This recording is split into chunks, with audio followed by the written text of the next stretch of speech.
Hello, I'm Tommy Siam, Councilman for Ward 9. Welcome to another edition of Council Action. I'm here to discuss the actions of the council meeting of November 14, 2022. It was quite eventful, so I will just get started. As what I think is a great example of thinking outside the box, Mayor Lowry has taken the extraordinary step of hiring our Ward 6 Councilman, Pat Mulcahy, as the city's Director of Economic Development. I can't think of any time, certainly not in our recent history, when a sitting council member was hired as a department head in the city's administration. And it was with good reason that the mayor thought of this. Pat is uniquely qualified as his background is in public policy and economic development. And on a personal level, he truly loves Florissant and his heart is with us as a community. We're confident that this was a great decision and we're looking forward to great new economic developments during his tenure. While we as a council really enjoyed having Mr. Mulcahy with us, it is not possible to be a council member and a city employee at the same time. Therefore, he resigned from the council, which was effective last week. The city charter permits the mayor to make a temporary appointment to a vacant council seat within 180 days or 6 months of an upcoming election. Since the next Ward 6 election is to be held on April 4, 2023, which is about 5 months from now, Mayor Lowry has appointed Tom O'Donnell to the Ward 6 seat, so Ward 6 will have representation on the council between now and April. Just a little bit about him. He lives in Old Town Florissant. He's lived in Florissant since the late 1970s.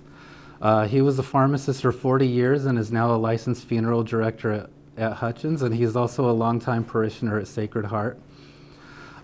We on the council are certainly looking forward to working with Mr. O'Donnell. I've met him, I talked to him.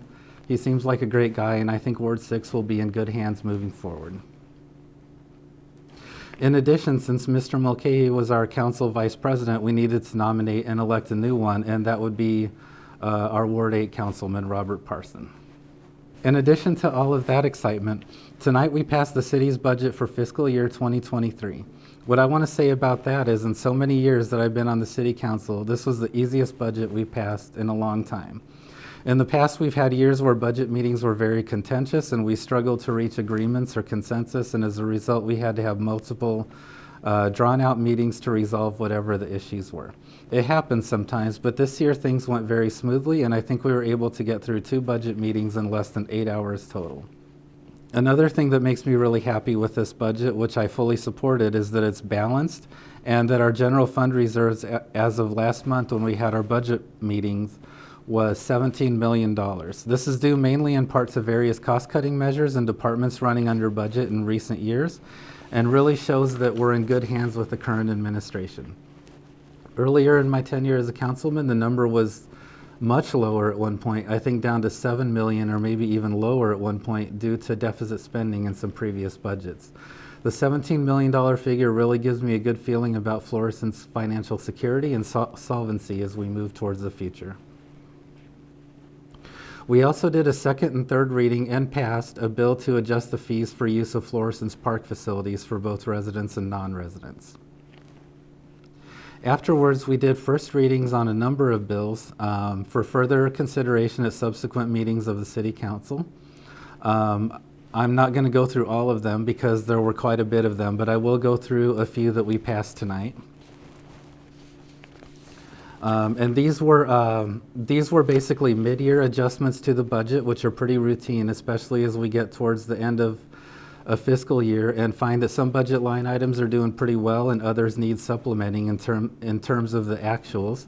This is essentially moving money between accounts with no additional budget expenses. So this particular bill the first one involved moving small funds between parks and golf course accounts.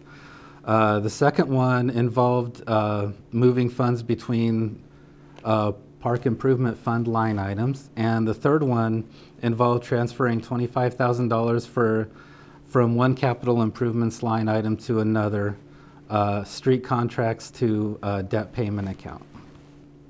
And then finally, we passed in 3 readings the transfer of a special use permit from Taste Buds Catering to JNR Enterprises to open a Big Boy Burgers restaurant located at 1156 Shackelford. So look for that to open soon, and I'd encourage you all to go try it out. We did not have any public hearings tonight. And Mayor Lowry made one appointment to the Board of Adjustment, I believe. And then at the end of the meeting, council members and the mayor made various announcements. Personally, I wanted to express my appreciation to my constituents who attended the joint Ward 8 and 9 meeting on November 2nd. It was great to see all of you. Upcoming events include the Miracle on St. Francois Street, Saturday, November 26th. This event runs from 12 to 6:30 in Old Town, and it includes a jingle run for kids, live music, tablescapes, a golf cart parade, and the ceremonial Christmas tree lighting at City Hall at the end. So please see the City of Florissant Facebook page for details. It'll be a great event, and we hope to see you there. The next meeting of the Florissant City Council will be in 2 weeks on Monday, November 28, 2022. In the meantime, we wish you and yours a safe, happy, and warm Thanksgiving. Thank you.